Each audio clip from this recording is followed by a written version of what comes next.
முச்சங்கம் வளர்த்த தமிழ் மொழி வாழ்க, வேந்தர் வாழ்த்திய செவ்வொழி வாழ்க. அவையில் உள்ளோர் அனைவரையும் வணங்குகிறேன்.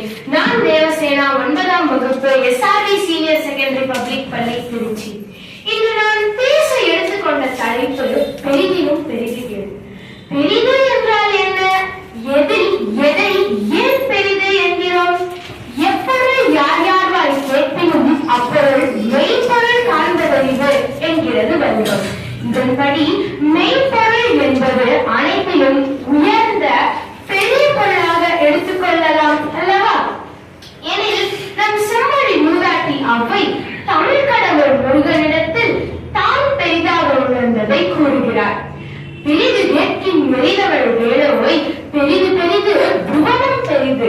புவனமோ நான்முகன் படைப்பு, நான்முகனோ கரியமால் முந்தியில் வந்தோன், கரியமாலோ அலைக்கடல் தோன்றும், அலைக்கடலோ குறுமணி அங்கையில் அடக்கம், குறுமணியோ கலசத்தில் பிறந்தோன், கலசமோ புவியில் சிறுமன், புவியோ அரவனுக்கு ஒரு கலை வாரம், அரவோ உமையவள் சிறுவிரல் மோதிரம், உமையோ இறையவர் பாகத்து ஒடுக்கம், இறைவரோ தொண்டர் உள்ளத்து ஒடுக்கம், தொண்டர்தம் பெருமை சொல்லவும் பெரிதே என்கிறார்.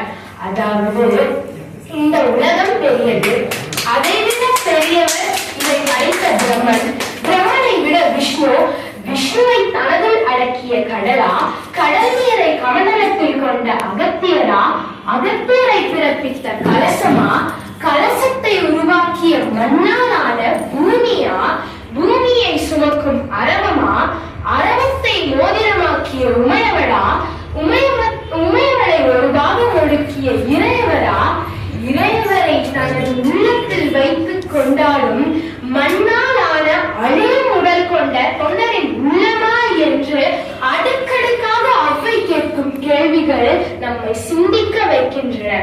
இவ்வுலகையே ஆளும் இறைவனை காட்டிலும் அவனை பூஜித்துக் கொண்டாடும் தொண்டரின் உள்ளமே பெரிது என்கிறார். எனில் உள்ளம் எனும் இந்த மனமே வேகமானது, பெரியது, மேலும் ஆக்கத்திற்கு காரணமாகிறது. ஒரு விஞ்ஞானி ஒரு மின்கலத்தை உருவாக்கி அதை நிலவில் உலர விடுகிறான். முதலில் அமர்த்தினேன் என்றான், பின்பு நடக்க வைத்தேன் என்றான், பின்பு தூங்க வைத்து விட்டேன் என்கிறான். எப்பொழுது வேண்டுமானாலும் எழுப்பி மீண்டும் உலர விடுவேன் என்கிறான். பூமியில் அமர்ந்து கொண்டே நிலாவில் ஒரு உயிரற்ற பொருளை செயலாற்ற வைக்கிறான் என்றால் இது எப்படி சாத்தியமானது? இதுதான் இறை. தொண்டர் உள்ளத்தில் அடங்கி இருக்கும் இறை. நற்சிந்தனை, நல்ல செயல்கள், நல்லொழுக்கம், இவையே நமக்கு இறையே ஆளும் தகுதியை பெற்றுத் தருகின்றன.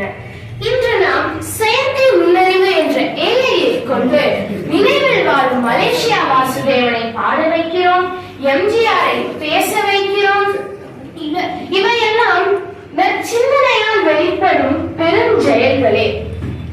வெள்ளத்து அணைய மலர் நீட்டம் வாழ்ந்ததம், உள்ளத்து அணையது உயர்வு என்ற குரலை பின்பற்றினார் அப்துல் கலாம் ஐயா. இன்று சரித்திர நாயகனாய் விளங்குகிறார்.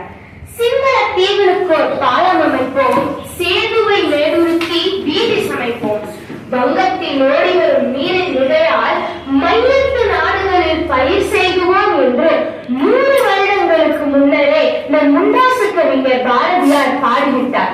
இவையெல்லாம் இன்னும் நிறைவேற்ற வேண்டிய செயல்களே. பாரதியின் உள்ளத்திற்கு எவ்வளவு வேகம் பாருங்கள். மனம்தான் இந்த உலகில் அனைத்தை விடவும் வேகமானது அல்லவா? ஆறறிவு கொண்ட நாம் ஆற்ற வேண்டிய பணிகள் 1000, அடைய வேண்டிய இலக்கும் தூரம். கவனத்தை சிதற விடாது காலத்தை பயன்படுத்த வேண்டும். குடத்து வெளிச்சமாய் மங்கி போகாமல் கலங்கரை விளக்கமாய் ஒளியூட்டி பயன் பெற்று பயனளிக்க வேண்டும். எண்ணம் போலவே வாழ்வும் அமையும். பெரிய எண்ணங்களையும் அரிய வாய்ப்புகளையும் சரியாக பயன்படுத்திக் கொள்ள வேண்டும். இதற்கு முதலில் நம் மனதை அடக்கி ஆள வேண்டும். லட்சிய பாதைகள் மாற்றப்படலாம், லட்சியங்கள் மாற்றப்படலாகாது. வயலுக்கு பாய்ச்சி நீர் போல் நம் மனம் என்றும் எண்ணங்களாலே நிரம்பியுள்ளது. அண்டம் தெளிந்த பாலை நீரிலிருந்து பிரித்து எடுப்பது போல் நாம் என்றும் நற்சிந்தனைகளை கொண்டு பெரும் செயல்களை திட்டமிட்டு நேரம் மாவு விற்பதோ கொட்டுமழை காலம் உப்பு விற்பதோ சரியான திட்டமிடல் அன்று. வகுப்போர் அதுபோல் வாழ்வதில்லை என்பதை களைந்து ஒன்றே சொல்வார் ஒன்றே செய்வார், உள்ளத்தில் உள்ளது அமைதி என்ற தெளிந்த மனதோடு அனைத்தையும் திட்டமிட்டு செயல்படுத்த வேண்டும்.